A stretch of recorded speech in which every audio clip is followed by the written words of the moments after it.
अस्सलामु अलैकुम। अऊज़ु बिल्लाहि मिनश शैतानिर रजीम। बिस्मिल्लाहिर रहमानिर रहीम। रब्बि इश्रह ली सदरी व यस्सिर ली अमरी वाहलुल उक़दतम मिन लिसानी यफ़क़हू क़ौली।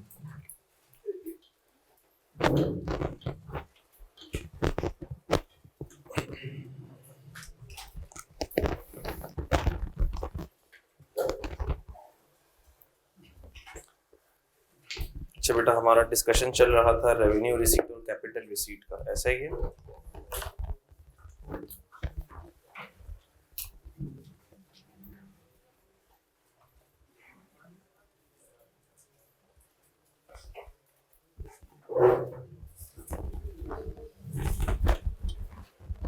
जो हमने कर लिया था वो विद एक्टिविटी वाला कर लिया था।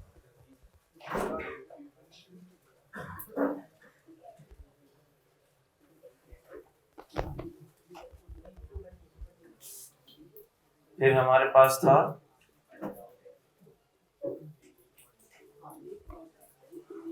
Without activity.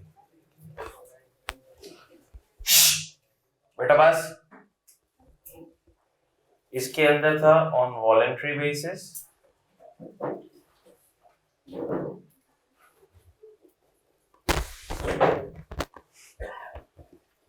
और when legal right is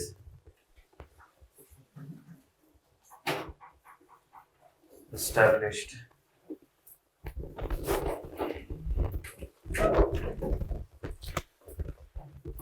on voluntary basis वाला भी हमने कर लिया था। इसमें हमने क्या पढ़ा था? आज असल में उस रूम में ना कोई सेशन है, इसलिए क्लास आज यहाँ शिफ्ट हुई है। तो थोड़ा सा आज जरा एडजस्ट कर लो, गर्मी लगेगी, रूम छोटा है जरा। अच्छा भाई, ऑन वॉलंटरी बेसिस पर हमने ये डिस्कस किया था कि अगर हमें कोई रिसीट्स डराइव हो रही हैं जिसके लिए कोई हमारी खास हरकत भी नहीं लगी, खून पसीना भी नहीं बहा, लेकिन माल आ गया अल्लाह के फजल करम से। जैसे ईद पर आपको अभी ईदी मिली ठीक ठाक किस्म की, सही है, आप लोगों को पॉकेट मनी मिलती रहती है। इसी तरह से कोई गिफ्ट्स मिल गए, किसी को वेडिंग सेरेमनी के ऊपर एनवेलप्स मिल गए, ठीक है। तो ये वॉलंटरी बेसिस के ऊपर है, सारी की सारी चीज़ें वॉलंटरी बेसिस के ऊपर है, यानी कि आपने उसके अगेंस्ट कोई सर्विसेज नहीं दी हैं, आपने उसके अगेंस्ट कोई ऐसा इवेंट नहीं किया कि सामने वाली पार्टी की ऑब्लिगेशन एस्टैब्लिश हो जाए आपको पैसे देने की। विद एक्टिविटी वाले में तो आपने ऐसी एक्टिविटी की थी कि सामने वाली पार्टी की ऑब्लिगेशन एस्टैब्लिश हो रही थी। घर का भी सोफा बेचा तो पैसे तो लोगे ना। इंटेंशन इनकम जनरेट करने की नहीं थी, लेकिन एक्टिविटी तो थी, सामने वाली पार्टी की ऑब्लिगेशन तो क्रिएट हो गई थी। तो यहाँ पर ऑन वॉलंटरी बेसिस पर आप ऐसे तो नहीं बोल सकते ईद के ऊपर अपने चाचा मामा के पास जाके, भाई ईद आ गई, आपके ऊपर ऑब्लिगेशन क्रिएट हो गई है, लायबिलिटी रिकॉर्ड कर लो, आप जब तक ईद ही नहीं दोगे आपके ऊपर की लायबिलिटी है। ऐसी हालत में मौत आ गई तो फरिश्ता सवाल करेगा कब्र में, ईद ही नहीं दी आपने। मैंने कहा नहीं, ऐसी कोई बात नहीं करता, प्यार मोहब्बत से जितनी निकल जाए उतनी अच्छा है, ठीक है। तो ऑब्लिगेशन किसी की क्रिएट नहीं होगी, वॉलंटरी बेसिस के ऊपर है। इसी तरह गिफ्ट, आप कैफ क्वालिफाई कर लो, सीए क्वालिफाई कर लो, गिफ्ट सामने वाले की सवाबदी पर है। गिफ्ट कैसा मिलता है, साथ में गिफ्ट इस पे भी डिपेंड करता है कितनी अटेम्प्ट में निकला है, ठीक है। मिसाल के तौर पर अगर 20 अटेम्प्ट के अंदर आपने कैफ निकाला है तो अब गिफ्ट आप बहुत अच्छा कोई एक्सपेक्ट नहीं कर सकते हो। ये कोई ऑब्लिगेटिंग इवेंट नहीं है, सामने वाली पार्टी के ऊपर आपने कोई ऑब्लिगेशन एस्टैब्लिश कर दी। बात समझ आ रही है? ऐसी किसी भी चीज से आपको जब कोई रिसीट्स ड्राइव हो रही हैं, तो हम कहते हैं कि ये वॉलंटरी बेसिस के ऊपर आपको ड्राइव हुई है। और जब वॉलंटरी बेसिस पर आपको ड्राइव होती है तो हमने कहा कि ये क्या कहलाती है? कैपिटल रिसीट कहलाती है। एक बात यहां पर काबिल जिक्र है, क्या? रिसीट का मतलब सिर्फ माल नहीं है, सिर्फ रोकड़ा नहीं है, सिर्फ कैश नहीं है। व्हेन आई से receipt I mean any asset. बात समझ आती है? लॉ के अंदर आप देखेंगे, अब जब गिफ्ट का सेक्शन पढ़ेंगे, section income from other sources section 39 हम पढ़ेंगे, उसके अंदर गिफ्ट का जिक्र आएगा। एनी प्रॉपर्टी रिसीव्ड का जिक्र आ रहा होगा। अब वो प्रॉपर्टी के अंदर खाली आपकी कोई घर बंगले गाड़ी नहीं आ रही होगी, ठीक है, उसमें कैश भी आ रहा होगा, उसमें आपने आईफोन रिसीव कर लिया गिफ्ट में अपने अब्बा से, अपने अंकल से, वो भी प्रॉपर्टी में आ रहा होगा। तो रिसीट का मतलब एवरी रिसीट, एवरी माल जो आपकी जेब में आ रहा है। सिर्फ रोकड़ा जेब में नहीं आता, जेब में तो सेलफोन भी आ जाता है। क्या ख्याल है, जेब में तो 10 लाख रुपए वाली घड़ी भी आ जाती है, ऐसा है कि नहीं है? So everything is the receipt. इसको कोई लिमिटेड पैराए में नहीं समझना कि सर तो कैश की बातें कर रहे थे, हमें तो गिफ्ट में होंडा की 150 मिली है, ये गिफ्ट में नहीं आती, ऐसा नहीं है। Are you getting this? बात समझ आ रही है? अच्छा भाई, तो ये कैपिटल रिसीट, लेकिन मैंने आपको इसकी कुछ 2 एक्सेप्शंस भी बताई थी, उसके ऊपर डिटेल में बात करेंगे। एग्जामिनर को वो एक्सेप्शंस बड़ी पसंद है, उसके ऊपर तो ठीक ठाक सवाल बनते हैं। एक मैंने आपको बताया था कि अगर आपने गिफ्ट रिसीव कर लिया किसी नॉन रिलेटिव से, नॉन रिलेटिव से गिफ्ट रिसीव कर लिया, तो फिर अब वो टैक्सेबल होगा भाई, माजरत के साथ वो टैक्सेबल हो जाएगा, कि वो रेवेन्यू रिसीट बन जाएगा, वो इनकम बन जाएगा। इसी तरह से अगर आपने कैश में गिफ्ट रिसीव कर लिया किसी रिलेटिव से, मॉनेटरी गिफ्ट रिसीव कर लिया आपने किसी रिलेटिव से through non banking channel, non banking channel cash में रिसीव कर लिया, इन शॉर्ट आसान बात ये, तो वो भी क्या हो जाएगा? टैक्सेबल हो जाएगा। क्या ये बात आपको समझ आती है? ये हो गई वॉलेंट्री बेसिस। अच्छा भाई, लीगल राइट इज एस्टैब्लिश्ड, जहां पर क्या एस्टैब्लिश हो जाए? आपका लीगल राइट एस्टैब्लिश हो जाए। लीगल राइट एस्टैब्लिश हो जाता है, एग्जाम्पल ले लें,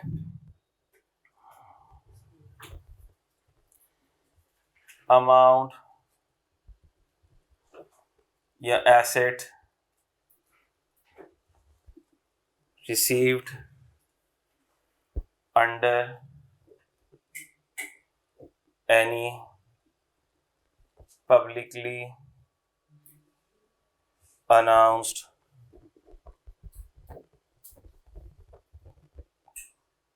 promotion or scheme.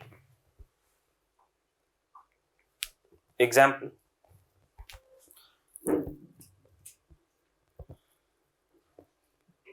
prize bond,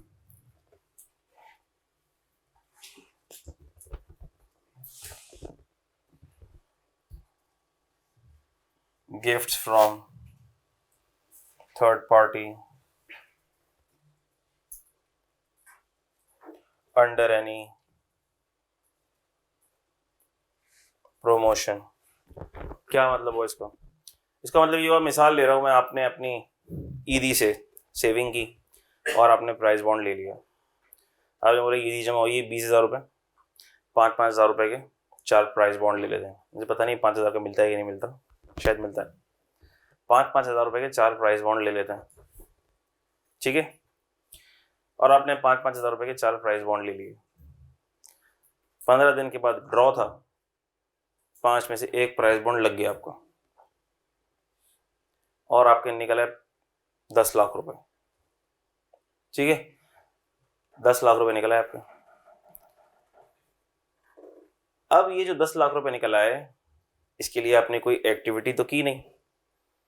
आपने कहा इस चार्ट के थ्रू चलते हैं, एक्टिविटी तो इसमें हुई नहीं है, विदाउट एक्टिविटी है।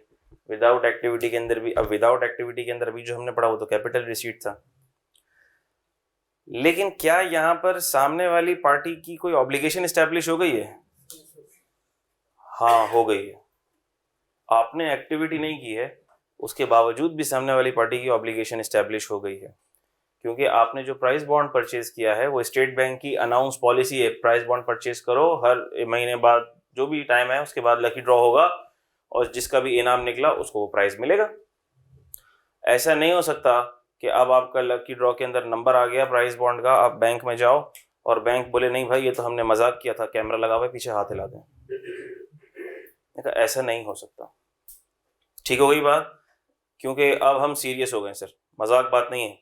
ईदी से हमने प्राइस बॉन्ड खरीदे थे और अब हमारा प्राइस बॉन्ड निकला है, अब हम सीरियस हो गए, अब मजाक नहीं चलेगा, हमें 10 लाख रुपए चाहिए, हमारा इनाम निकल आया है। तो हमने कहा जिधर आप सीरियस हो जाएंगे तो एफबीआर भी सीरियस हो जाएगा। एफबीआर बोलेगा भैया ये आपकी क्या है? इनकम है। तो जहां लीगल राइट एस्टेब्लिश हो जाता है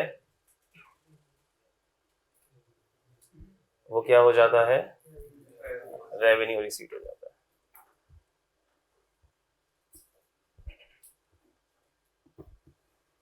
ठीक है, यानी कि जो प्राइस बॉन्ड आपको मिलेगा उस प्राइस बॉन्ड के ऊपर टैक्स लगेगा, ये रेवेन्यू रिसीट होगा और ये सब्जेक्ट टू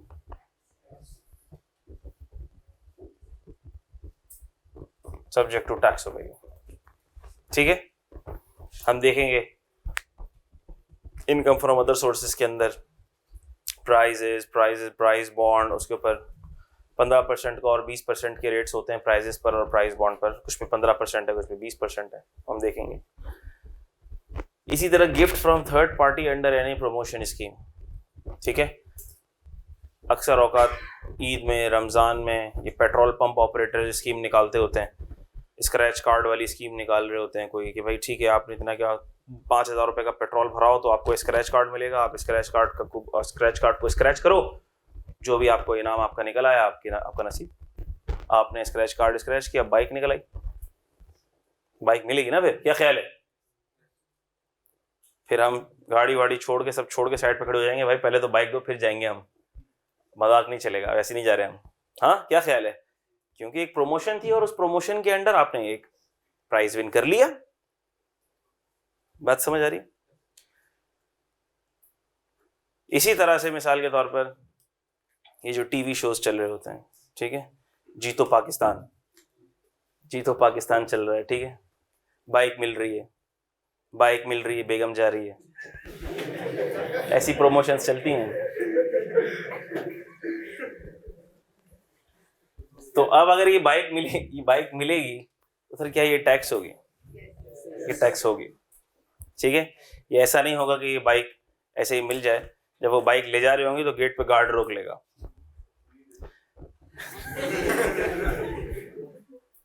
वो उसके बाद भी बैलेंस टैक्स बनेगा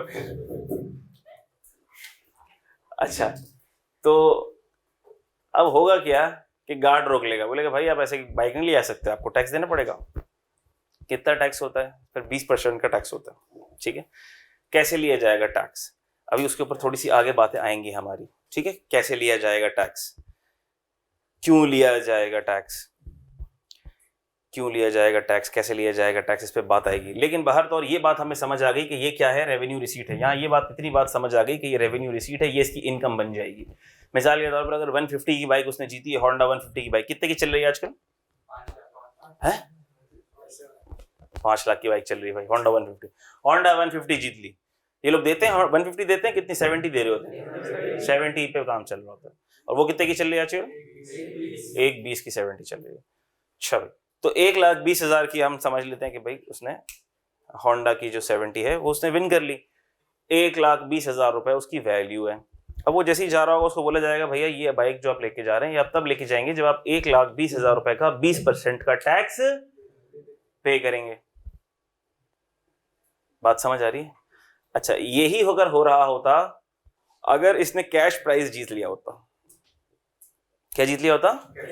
कैश प्राइस जीत लिया होता, लाख रुपए का कैश प्राइस जीत लिया होता। तो होता क्या, कैश प्राइस लाख रुपए का जीता, 20% उसमें से हम रोक लेते टैक्स के तौर पर और बाकी का 80,000 उसको दे देते। बात समझ आ गई? ये जिम्मेदारी होती है देने वाले की। अभी इसके ऊपर आने वाले हैं हम। मैं थोड़ा सा जरा आपका माइंड अभी से बनाना चाह रहा हूँ। एग्जाम्पल चूंकि यहाँ आ रही है ना, तो थोड़ा सा आपका मैं माइंड डेवलप करना चाह रहा हूँ कि इसका आगे कॉन्सेप्ट आने वाला है। तो जो बंदा भी प्राइस दे रहा होता है, लाख रुपए, मिसाल के तौर पर एयरवाई पे चल रहा है प्रोग्राम, एयरवाई वाले लाख रुपए का इनाम दे रहा है, तो अब लाख रुपए का इनाम दे रहा है, तो लाख रुपए का इनाम देते वक्त वो 20% का टैक्स विदहोल्ड कर लेगा। इसको बोलते हैं विदहोल्ड कर लेगा। जिम्मेदारी एयरवाई पर लगाते हैं हम। किस पर लगाते हैं? क्योंकि अगर हमने लाख रुपए सामने वाली पार्टी को दे दिया, जिसने गिफ्ट विन किया उसको दे दिया, ठीक है, वो तो मलीर लियारी से कहीं से आया, गिफ्ट लेके निकल जाएगा, अगले दिन नजर भी नहीं आएगा। उसको हमने बोला भाई याद से टैक्स जमा करा देना, भूलना नहीं। बोला हाँ पक्की बात है, टैक्स पक्का जमा करा दूंगा मैं, बिल्कुल नहीं भूलूंगा मैं। उसके बाद जिंदगी भर वो बंदा नजर। लेकिन सर आपने बताया था इनकम टैक्स में प्राइमरी रिस्पॉन्सिबिलिटी किसकी है? जिसने इनकम अर्न की है उसकी है।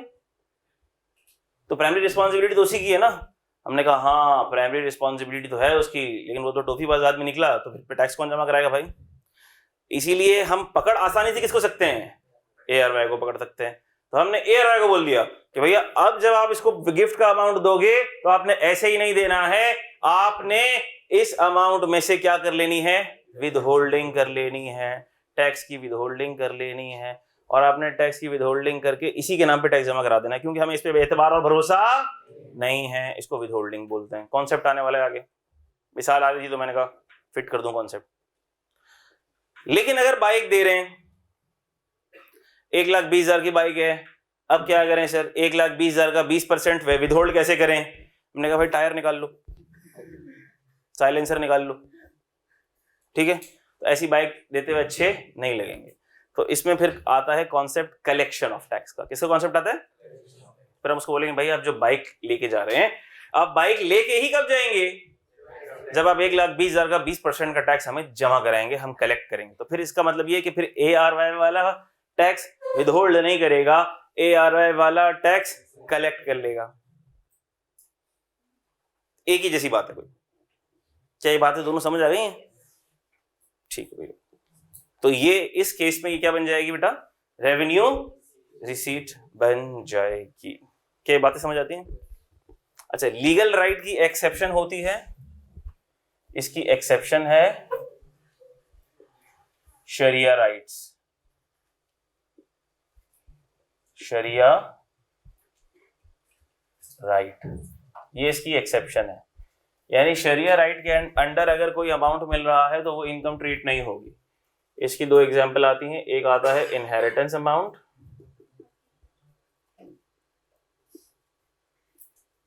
अब इनहेरिटेंस अमाउंट के अंदर सिर्फ अमाउंट नहीं आएगा, कोई प्रॉपर्टी मिल रही वो भी आ जाएगी, गाड़ी मिल रही वो भी आ जाएगी, सही हुई बात। और दूसरा आपके पास आ जाता है हक महर आ जाता है।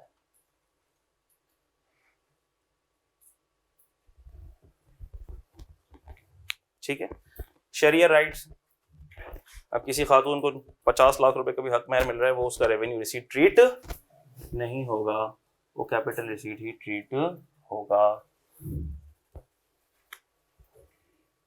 अच्छा, अगर मेरी राइटिंग छोटी आपको नजर आ रही हो तो जाहिर सी बात है, बोर्ड के ऊपर सब कुछ लिखना है तो छोटी तो होगी राइटिंग। क्या करूं मैं, मैग्नीफाई तो नहीं करूंगा आपके लिए, तो मैं बोलता भी जाता हूं साथ में। कोई भी चीज होती है उसको मैं बोलता भी जाता हूं साथ में, ताकि आपको समझ भी आए मैं लिख क्या रहा हूं। तो ऑनलाइन वाले बच्चे भी जिनको थोड़ा सा अगर पढ़ने में दिक्कत हो रही है, एक दरख्वास्त तो ये है कि वो या तो क्लास में आ जाए जल्दी से, वरना ये कि बड़ा फोकस रखें। हर चीज समझने का एक नुस्खा मैं आपको बता दूं, मैं आपको पहले भी बता चुका हूं। तवज्जो टीचर पर रखो और बोर्ड पर रखो। 95% या उससे ज्यादा केसेस में आपको कॉन्सेप्ट समझ आएगा ही आएगा। ऐसा नहीं होगा कि आपको कॉन्सेप्ट समझ में नहीं आया, इंशाल्लाह।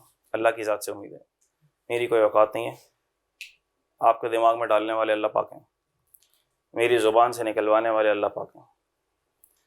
तारीफ़ अल्लाह की। अगर मैं कोई चीज़ समझा पा रहा हूँ तो अल्लाह के फजल से समझा पा रहा हूँ, उसमें भी तारीफ़ अल्लाह की। आपको कोई चीज़ समझ आ रही है, उसमें मेरा कमाल नहीं है, आपका भी कमाल नहीं है। मेरा तो बहुत अच्छा दिमाग है, मैं तो फ़ौरन समझ लेता हूँ, नहीं, आपका भी कमाल नहीं है। उसमें भी तारीफ़ और शुक्र अल्लाह का कि अल्लाह पाक के करम से आपको बात समझ आई, उस पर भी शुक्र हो, बात समझ आती है। लेकिन हम असबाब इख्तियार करें, हम कोशिश ज़रूर करें। ऐसा नहीं हो कि लेक्चर हो रहा है, हमारा दिमाग कहीं और हो, कोई और सोचों में गुम हो हम, नहीं। क्लास में हो फिर प्रेजेंट रहो, ऑनलाइन हो टीचर को देख रहे हो फिर तवज्जो, फोकस, जो पढ़ा रहा है उसकी तरफ तवज्जो हो, जो बोर्ड है उसकी तरफ तवज्जो हो। क्या ये बात आपको समझ आती है? ठीक हो गई बात। तो ये हमने रिसीट्स का कॉन्सेप्ट अल्हम्दुलिल्लाह पढ़ लिया। इसमें कोई किसी का सवाल हो तो प्लीज पूछ ले, वरना हम आगे चलेंगे। क्लियर है सबको? एक तो ये आप लोगों की एक दिन की क्लास भी चली गई ना, पता नहीं यहाँ पे कोई इंस्पेक्शन वगैरह थी तो उस चक्कर में क्लास भी नहीं हुई हमारी। बाकी क्लास हुई थी आपकी? अकाउंटिंग की हुई थी? देखो ना यार, अभी हमारी क्लास के साथ नाइंसाफी हो गई ना।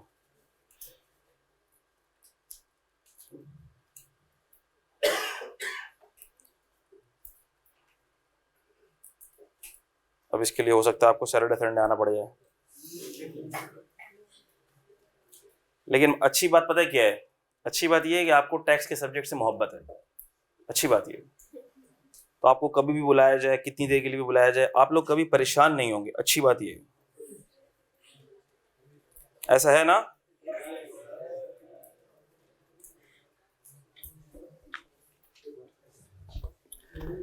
चल,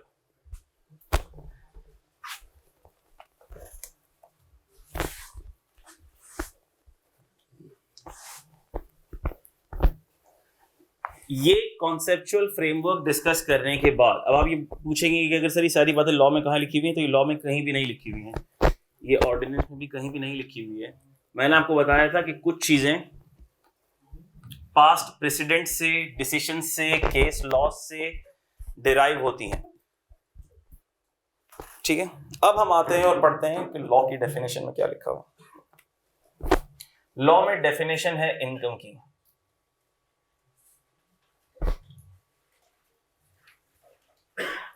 और गालिबन ये है सेक्शन नंबर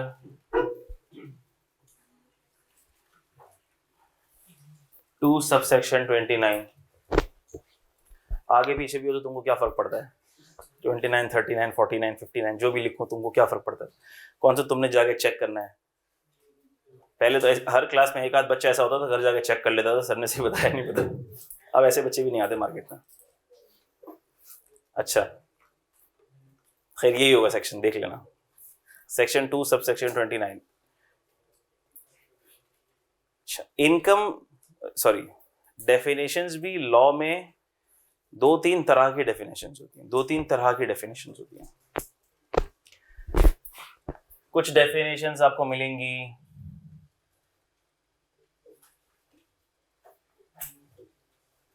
इंक्लूसिव डेफिनेशन, जो स्टार्ट होती है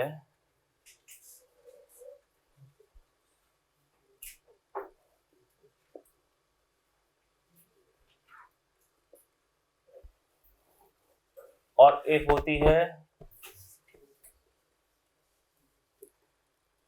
एक्सक्लूसिव डेफिनेशन, जो स्टार्ट होती है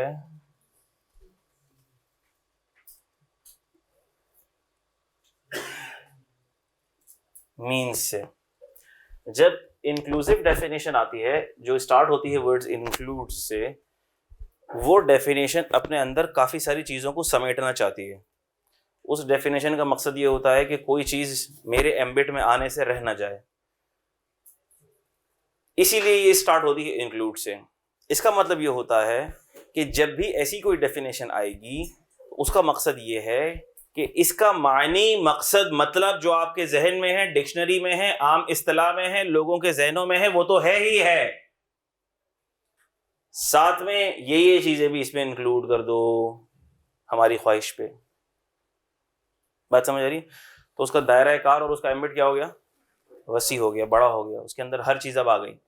जो हमने सोचा था वो तो आ ही गया, सैलरी जो हमने सोचा था इनकम है वो तो आ ही गई। अच्छा ये चीजें जो हमने नहीं सोची थी इनकम है वो भी आ गई। Inclusive definition. इसका मतलब कि आपको वो कोई मानी नहीं दे रही होगी, वो डेफिनेशन आपको कोई बहुत खास मानी नहीं दे रही होगी। वो तो कह रही होगी भैया जो मानी है, जो डिक्शनरी में जो लुग़वी मानी है, जो इस्तिलाह में इसका मानी है, जो आपके जहन में है, जो आपके कॉमन ट्रेडिशन में इसका मानी है, वो तो है ही है, साथ में ये चीजें भी इंक्लूड कर लो। ठीक होगी बात? इंक्लूड्स। एक्सक्लूसिव डेफिनेशन स्टार्ट होती है मींस से। इसका मतलब क्या होता है? इसका मतलब ये होता है, लॉ ये चाहता है कि अब इसका जो भी मतलब, जो भी मानी आपके जहन में पहले से कहीं और से मौजूद है, उसको पहले वॉश करो, निकाल दो उसको, और जो लॉ बता रहा है उसी मानी को समझो और उसी पर अमल करो। क्या ये बात आपको समझ आती है? जैसे इसकी मैं आमतौर पर मिसाल देता हूं, डेफिनेशन आती है प्राइवेट कंपनी की। प्राइवेट कंपनी की डेफिनेशन आएगी, वो आएगी means a company which is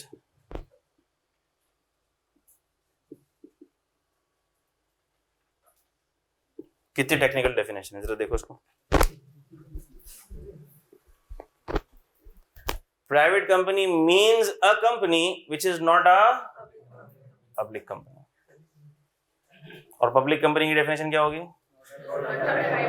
नहीं, ऐसा मजाक नहीं रखा लॉ ने, ऐसा मजाक नहीं है। पब्लिक कंपनी की डेफिनेशन खतरनाक है, वो जब आएगी तो आपको पता चलेगा कि उसमें क्या क्या कुछ है। वो तो लिखने को भी आती है, 2 मार्क्स की आ जाती है, कभी 3 मार्क्स की आ जाती है। ठीक है, पब्लिक कंपनी की डेफिनेशन बड़ी तगड़ी डेफिनेशन है, उसके अंदर कॉन्सेप्ट भी अच्छे खासे। जब वो आएगी तब पढ़ेंगे, कैपिटल गेन में आएगी इंशाल्लाह। खैर, private company means a company which is not a, इसका मतलब ये है कि आपके जहन में जो प्राइवेट कंपनी का कॉन्सेप्ट था उसको आप वॉश आउट कर दो। यहां वो मतलब नहीं है। इसका मतलब लॉ को पता है कि अगर आप कंपनी लॉ पढ़कर आ रहे हैं तो कंपनी लॉ के अंदर भी प्राइवेट कंपनी का कुछ मतलब है, क्योंकि असल तो प्राइवेट कंपनी लॉ से आई है ना, ड्राइव कहां से हुई है? कंपनी लॉ से। तो इसका कॉन्सेप्ट हमें कहां मिलता है? कंपनी लॉ में। तो टैक्स लॉ कहता है कि यहां पर अगर तुम प्राइवेट कंपनी का कॉन्सेप्ट पढ़ रहे हो, प्राइवेट कंपनी का नाम जहां जहां आ रहा है उसका मतलब तुमने वो नहीं लेना जो कंपनी लॉ में लिखा हुआ है, उसका मतलब तुम्हें वो लेना है जो यहां लिखा हुआ है। Means a company which is not a public company. इसका मतलब जो पब्लिक कंपनी होगी वो तो पब्लिक कंपनी है, जो पब्लिक कंपनी नहीं है वो सारी क्या है? Private company. ठीक होगी बात? इससे ज्यादा मैं कुछ भी बताऊंगा तो आपको समझ नहीं आएगा, इतना काफी। ठीक हो? इसके बाद जब कैपिटल गेन में पढ़ेंगे तो तबीयत से इस पर बहुत डिस्कशन होगा, बहुत लंबा डिस्कशन होगा। इंक्लूसिव, आ जाओ इनकम की डेफिनेशन देखते हैं। तो इनकम की डेफिनेशन भी इंक्लूसिव डेफिनेशन है। Income includes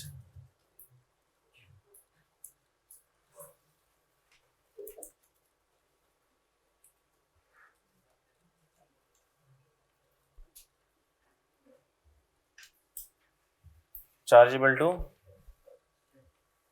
tax, any amount chargeable to tax. कितनी प्यारी बात है। इसमें कहीं मतलब नजर आ रहा है आपको? इसमें मतलब कुछ नहीं नजर आ रहा सर। मैंने आपको इसीलिए कहा था लॉ की जब आप इनकम की डेफिनेशन देखोगे तो आप काफी डिसअपॉइंट होगे, क्योंकि आपको यहां पर इनकम का मानी एज सच नहीं मिलेगा। टैक्स बोल रहा है हमारा काम, चूंकि टैक्स लगाने से है तो हर वो अमाउंट जिस पर क्या लगेगा? टैक्स लगेगा। अब सर वो क्या है कौन सी अमाउंट है? लिखा हुआ नहीं है लॉ के अंदर, लेकिन हमने पहले ही पढ़ लिया रेवेन्यू रिसीट। Revenue receipt. क्या capital receipt chargeable to tax है? नहीं, वो चार्जेबल टू टैक्स। तो जो रेवेन्यू रिसीट है वही इनकम है, वो हमने पढ़ लिया। लेकिन लॉ की डेफिनेशन में हमको ये वाली बात नहीं मिलती। Any amount chargeable to tax. अच्छा, एक दो बातें इसमें मैं आपको और बताऊंगा। इसको रब कर दो, जो कि हम कई दफा देखेंगे अब ये बातें, अब ये बहुत दफा आएंगी ये बातें।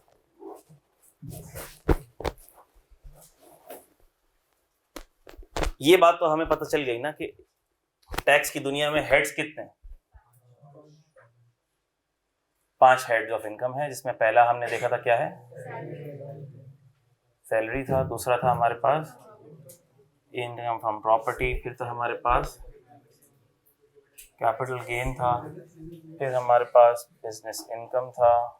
फिर हमारे पास इनकम फ्रॉम अदर सोर्सेस था। ये 5 हेड हो गए हमारे पास। ठीक है। अच्छा, इनकम किसको बोलेंगे?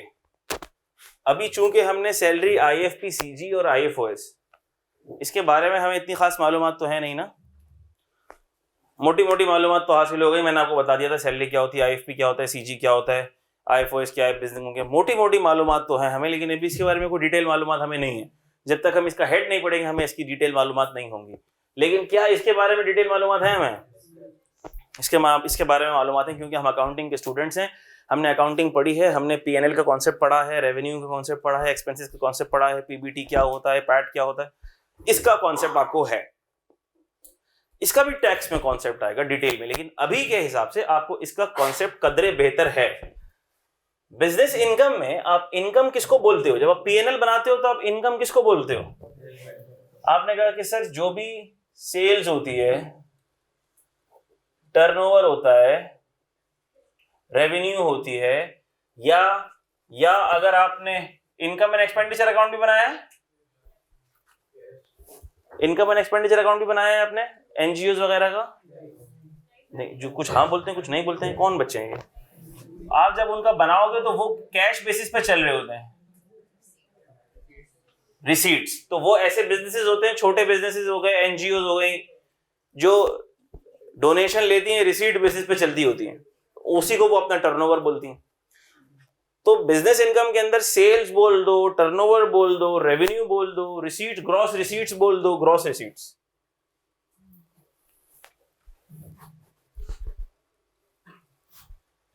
उसमें से आप लेस करते हो। क्या लेस करते हो? एक्सपेंसेस आप लेस करते हो, ऐसा ही है। एक्सपेंसेस आप लेस करते हो तो ये आती है आपके पास इनकम, जिसको आप बोलते हो प्रॉफिट बिफोर टैक्स। ये आपकी इनकम है। फिर इस इनकम के ऊपर टैक्स लगता है। अकाउंटिंग की दुनिया में तो वो भी एक्सपेंस है टैक्स का लगना, लेकिन यहां हम अभी उसकी बात नहीं करेंगे। क्यों? क्योंकि इस पूरे कोर्स का मकसद और पर्पस है ही क्या? उस टैक्स को निकालना। इसीलिए उस टैक्स को निकालने के लिए इनकम हमारे लिए क्या होगी? Profit before tax. क्या ये बात सबको समझ आती है? सब मुत्तफिक हैं कि इसी को इनकम कहते हैं। और ये हेड ऐसा है जो हमने देखा हुआ है, प्रॉफिट एंड लॉस वगैरह बनाया हुआ है। इसी पर कयास करते हुए, हमें बाकी हेड्स का नहीं पता, लेकिन इसी पर कयास करते हुए हम ये कह सकते हैं कि सर चूंकि इस हेड के साथ भी यही हाल होता है कि इसकी जो रिसीट्स होती हैं, जो इसका टर्नओवर होता है, रिसीट्स होती हैं। भाई बाकी हेड का आप बिजनेस के लिए टर्नओवर का वर्ड यूज करते हो ना। सैलरी के लिए किसी को ये तो नहीं बोलते हो कि यार आप बताओ आपका टर्नओवर कितना है, नहीं बोलते ना ऐसा। उसके लिए रिसीट्स का वर्ड यूज कर लेते हो कि भाई सैलरी रिसीट्स आपकी कितनी है, सैलरी आपकी कितनी आती है, ठीक है। तो मैंने इधर सारी टर्म्स लिख दिए। तो हमने कहा सर ये रिसीट्स तो हर हेड में होती होगी। आईएफपी के हेड में, रेंटल इनकम के हेड में भी जो रेंट आता है वो ग्रॉस रिसीट्स कहलाती होगी, जिसको मिलता होगा। इसी तरह हर हेड के अंदर जिसको जो अमाउंट ग्रॉस मिलती है वो उसका टर्नओवर कहलाएगा, उसकी रिसीट्स कहलाएंगी। और हर हेड के अंडर उस हेड से रिलेटेड क्या होंगे? एक्सपेंसेस होंगे, जो उस हेड से पर्टेन करते होंगे। बिजनेस इनकम में वो एक्सपेंसेस होते हैं जो बिजनेस से पर्टेन करते हैं। बिजनेस इनकम का पीएनएल बनाते हुए आपको याद होगा कि हम अपने घर के किचन एक्सपेंसेस भी उसमें से लेस कर देते हैं, बच्चों की स्कूल की फीस भी उसमें से लेस करते हैं। ऐसा करते हैं ना हम लोग?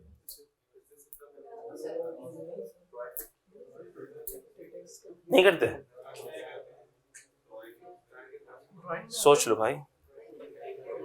ओ भाई नहीं करते, गलत बना दिया तुम लोगों ने पीएनएल। देखो भाई ये मेरी आदत है, मैं अक्सर पढ़ाते पढ़ाते ऐसी गलत बात बोल जाऊंगा। मैं चेक करने के लिए आप लोगों कि आप लोग कितने जाग रहे हो। बात समझ आ रही है? तो सर बिजनेस का तो कॉन्सेप्ट ही ये होता है, separate entity concept. Business is separate from its owner. Business owner से जुदा है। ऐसा नहीं होगा कि बिजनेस से उसके घर का पर्सनल घर का रेंट जा रहा हो। ऐसा होता है कभी? ये तो बेसिक मिस्टेक है भाई। बात समझ आ रही है? बिजनेस के पीएनएल से बिजनेस का ही रेंट लेस होगा। बिजनेस के पीएनएल से ओनर के बच्चों की स्कूल की fees less. Business income, business के रेवेन्यू से, बिजनेस की टर्नओवर से उसी का एक्सपेंस लेस होगा। बिजनेस का ही एक्सपेंस लेस होगा, प्रॉफिट आएगा। फिर वो प्रॉफिट ड्रॉ कर ले, अपने घर लेकर चले जाए, उससे अपने घर के अखराजात पूरे करे, वो उसका मैटर है। क्या ये बात समझ आती है? इसी तरह हर हेड से रिलेटेड एक्सपेंसेस होंगे। इनमें से कोई भी जो एक्सपेंसेस मैंने लेस किए हैं, मजे की बात मैं अभी से बता दूं आपको, इसमें से कहीं भी पर्सनल एक्सपेंसेस अभी लेस नहीं हुए हैं। कोई कह सकता है कि सर सैलरी में तो पर्सनल एक्सपेंसेस लेस होंगे ना। हमने कहा अगर आपने ये सोचा तो एक बात बता दूं, सैलरी में से एक्सपेंसेस लेस ही नहीं हो सकते लॉ के हिसाब से। मैंने पहले लिख दिया, फिर इसको कट लगा दिया। जब हम सैलरी पढ़ेंगे तो इस पर तफसील से बात कर लेंगे। ठीक हो गई बात?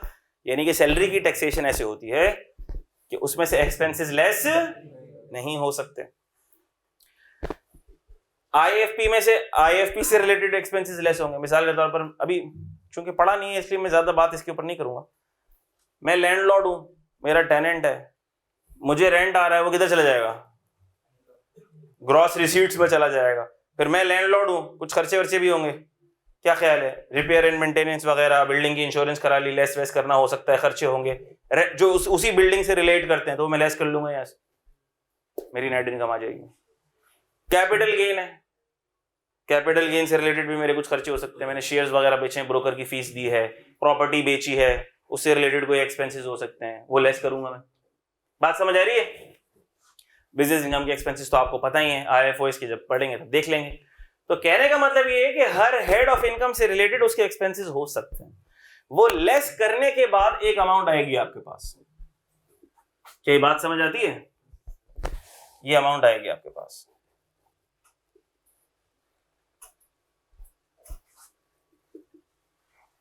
तो जब इनकम की बात हो रही है any amount chargeable to tax, तो इसका मतलब कि ये इनकम नहीं है, ये इनकम नहीं है, ये नहीं है, ये नहीं है, ये नहीं है, इनकम कौन सी है? ये वाली। फिर टैक्स लगता कैसे है उसके ऊपर थोड़ी देर में हम बात आगे बढ़ाएंगे और देखेंगे कि फिर ये जितने भी अमाउंट्स है ना, इन सबको हम टोटल कर लेंगे, इन सबको टोटल कर लेंगे और फिर हम टैक्स लगाएंगे। क्या ये बात आपको थोड़ी बहुत पहले पढ़ रही है? तो कोई इनकम से मुराद ये ना समझे सैलरी। हाँ, सैलरी के केस में स्पेशल केस है, सैलरी के केस में यहां जो आ रहा होगा वही ये क्या आ रहा होगा, स्पेशल केस है। लेकिन बाकी के सारे हेड्स के अंदर क्या हो रहा होगा, उससे एक्सपेंसेस, उससे रिलेटेड एक्सपेंसेस लेस हो रहे होंगे। Any amount chargeable to tax, तो वो सारा के सारा जो कॉन्सेप्ट है रेवेन्यू रिसीट वाला एंड कैपिटल रिसीट वाला, वो यहां पर एप्लीकेबल हो जाएगा। इंक्लूड्स एनी अमाउंट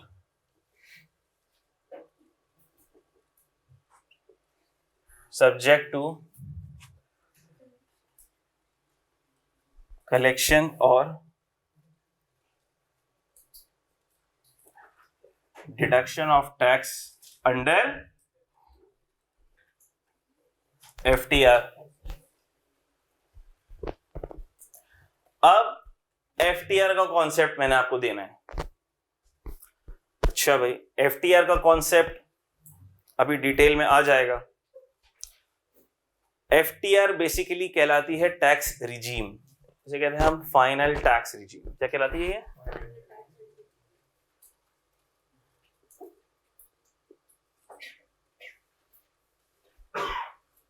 ठीक है, इस पर तफसील से बात होगी, अभी थोड़ी बात होगी, इस डेफिनेशन के बाद जरा तफसील से बात होगी। फाइनल टैक्स रिजीम, टैक्सेस की मुख्तलिफ रिजीम्स होती हैं। रिजीम्स क्या होती हैं? टैक्स करने का तरीका, टैक्स करने का तरीका। एक तो होता है हेड, कि जो भी हमारी इनकम है वो किस हेड में क्लासिफाई हो रही है, किस डब्बे में क्लासिफाई हो रही है, किस डब्बे में क्लासिफाई हो रही है। हमने कहा हमारी इनकम सैलरी में क्लासिफाई हो रही है। अच्छा, ऐसा नहीं हो सकता, जरूरी नहीं है कि मेरी सैलरी में क्लासिफाई हो रही हो, इनकी IFP में हो रही हो, इनकी CG में हो रही हो। ऐसा भी हो सकता है कि मेरी इनकम पूरे साल की 30 लाख रुपए है, अब उस 30 लाख रुपए में से 10 लाख रुपए सैलरी है, 3 लाख रुपए का रेंट है, 2 लाख रुपए का CG है, 4 लाख रुपए का बिजनेस इनकम है। ऐसा भी हो सकता है। कोई ऐसी बात नहीं है क्योंकि सैलरी कमा रहा है दूसरी उसकी सैलरी इनकम ही आएगी। क्यों शाम में बिजनेस नहीं कर सकता? पाबंदी है क्या? क्यों उसकी क्या कोई प्रॉपर्टी नहीं हो सकती जो उसने रेंट पे दे दी? रेंटल इनकम नहीं आ सकती? आ सकती है। तो ऐसा नहीं होगा कि किसी एक बंदे की कोई एक ही हेड ऑफ इनकम से इनकम आ रही है, नहीं नहीं, मल्टीपल हेड से आती है। फिर सारे हेड से इनकम आ गई। मिसाल के तौर पर ये सारी हेड्स की इनकम हमने सम कर ली और ये बन गई इनकम 30 लाख रुपए। कितनी बन गई? 3 मिलियन रुपीस की इनकम बन गई। अब इस इनकम को टैक्स करने के तरीके हैं। क्या है? टैक्स करने के मुख्तलिफ तरीके हैं, मोड्स हैं, जिसको हम रिजीम कहते हैं। इसको हम क्या कहते हैं? रिजीम कहते हैं। इसको टैक्स करने के मुख्तलिफ तरीके हैं। बात आ रही है समझ में? Are you getting this? भाई मिसाल के तौर पर मैं छोटी सी समझाने के लिए बच्चे कंफ्यूज हो जाते हैं बाद में। अच्छा खासा पढ़ के समझ के आगे जाएंगे, थोड़ी देर बाद कंफ्यूज हो जाएंगे, बोलेंगे सर आपने तो बोला था ये वाली इनकम बिजनेस इनकम में जा रही है, अब आप बोल लेंगे ये NTR में जा रही है, ये क्या बात हो गई?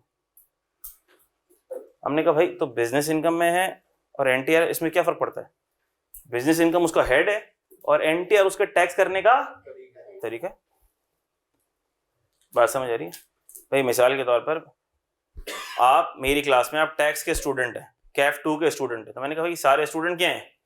CAF 2 के स्टूडेंट हैं। फिर मैंने एक असेसमेंट रखा। अब असेसमेंट में मैंने कहा भाई ये क्लास के 2 हिस्से कर दिए मैंने, इनके मैं MCQs के तहत टेस्ट लूंगा और इनको मैं न्यूमेरिकल दूंगा टेस्ट करने के लिए। तो क्या इसमें कोई मसले की बात है? इसमें कोई मसले की बात नहीं, ठीक है। या मैंने कहा कि भाई जो अच्छे बच्चे हैं मैंने वो टारगेट कर लिए, मैंने उनको साइड कर लिया, मैंने कहा भाई ये सारे अच्छे बच्चे हैं, टॉप के बच्चे हैं, ये इनको मसला नहीं होगा, इनको मैं MCQs देकर ही टेस्ट कर लूँगा, इनको मैंने साइड कर दिया। ये थोड़े से ज़रा एवरेज बच्चे हैं, इनको थोड़ा सा प्रैक्टिस करवानी है मैंने इनको ज़रा मुख्तलिफ किस्म का टेस्ट दे दिया। तो कैसे पॉसिबल है? बिल्कुल पॉसिबल है, ठीक है। इसी तरह इनकम की नेचर के हिसाब से टैक्स कलेक्ट करने वाले के लिए जिधर जो आसानी है, जैसे आसानी है, उसने वहां उस तरह का मोड डिटरमिन कर दिया। Are you getting this?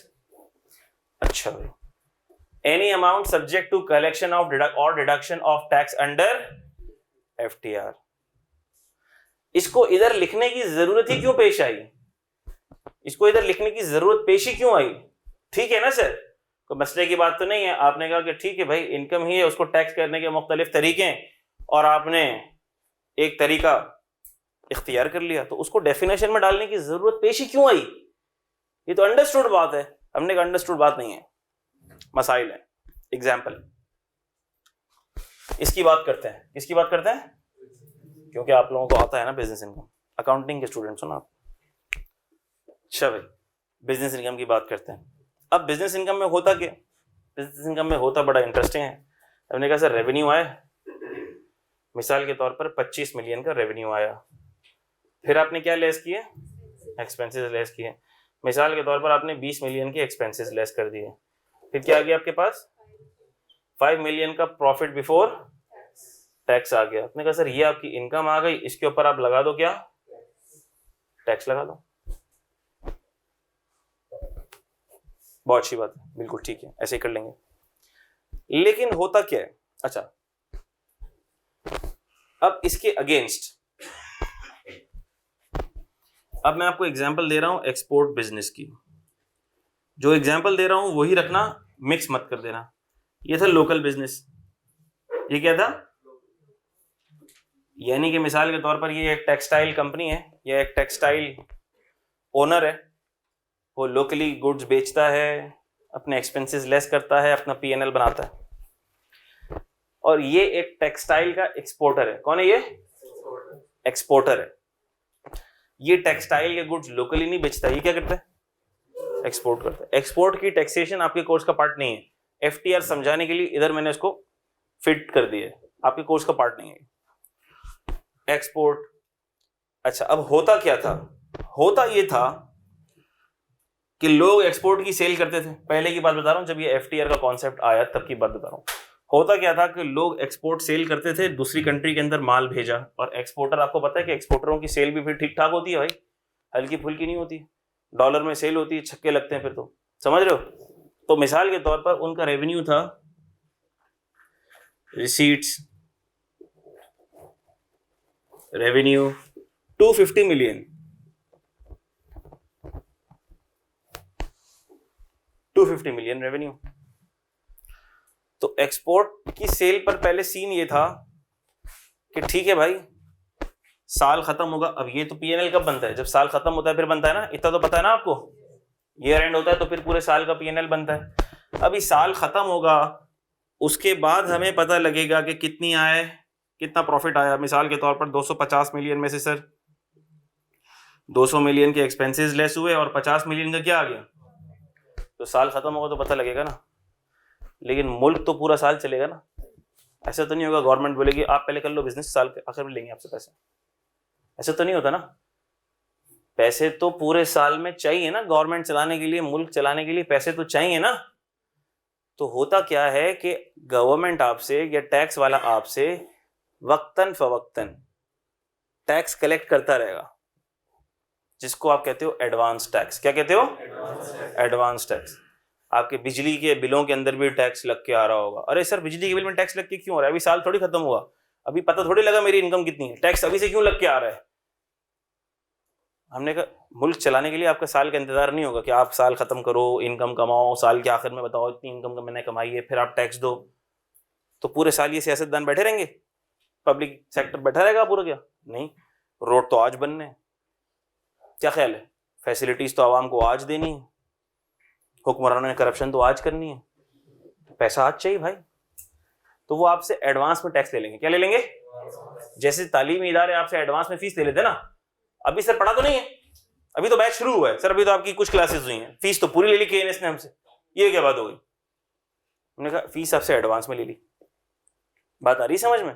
इसी तरह टैक्स भी एडवांस में लिया जाता है। तो जब जब ये सेल होती रहती थी, जब ये सेल होती रहती थी और ये सेल के पैसे अकाउंट में गिरते रहते थे, ये बैंक अकाउंट है, यूं समझ लो ये बैंक अकाउंट है। अब टैक्स वाला देख रहा है इस बैंक अकाउंट के अंदर खूब माल आ रहा है, खूब माल आ रहा है, सारा जा रहा है। मैंने बोला भाई सारा जा रहा है तो एक काम करते हैं, इधर ही 1% का टैक्स तो काट लेते हैं। क्या कर लेते हैं? 1% का टैक्स तो काट लेते हैं। तो 250 मिलियन का 1% कितना हुआ? 2.5, 25 नहीं हुआ भाई,